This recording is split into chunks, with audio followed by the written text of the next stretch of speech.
Here's a trivia question for you. What does this insignia represent?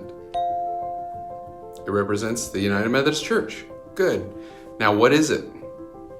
It is a cross and flame. The cross and flame is a symbol on most, if not all, United Methodist churches all over the world.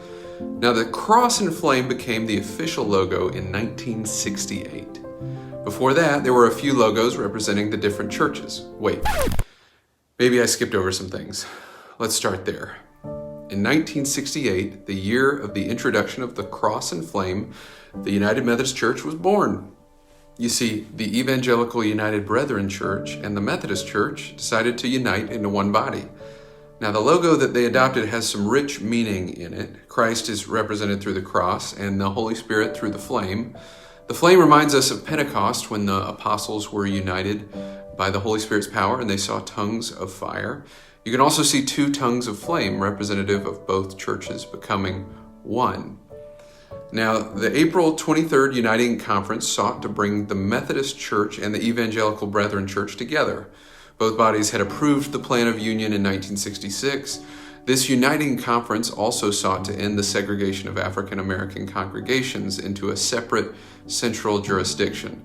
The Commission on Religion and Race was created as well, with the first African American to head a general church agency, Bishop Woody White. Interestingly enough, I had the privilege of sitting under the teaching of Bishop White during seminary. It was awesome and inspiring. So as one historian puts it, there were two unions that happened, one internal and one external. The internal union was the joining together of black and white Methodists into a racially integrated denomination. The external union was the merging of two Wesleyan bodies, the Evangelical Brethren Church and the Methodist Church. Now, in the worship service that saw the culmination of all these things, there were moments of participation for children, youth, adults, bishops, ministers, church officers, and all the members. And each grouping spoke together the following: Lord of the church, we are united in thee, in thy church, and now in the United Methodist Church. I love that because it commits first to Christ and then to Christ Church, and lastly to our institutional idea of church. The preacher that day was Albert C. Outler, then professor of historical theology at Perkins School of Theology at SMU. His sermon was called Visions and Dreams, the Unfinished Business of an Unfinished Church. He preached from Acts chapter 2, verse 17, which says, "In the last days, God says, I will pour out my spirit on all people. Your sons and daughters will prophesy, your young will see visions, your elders will dream dreams."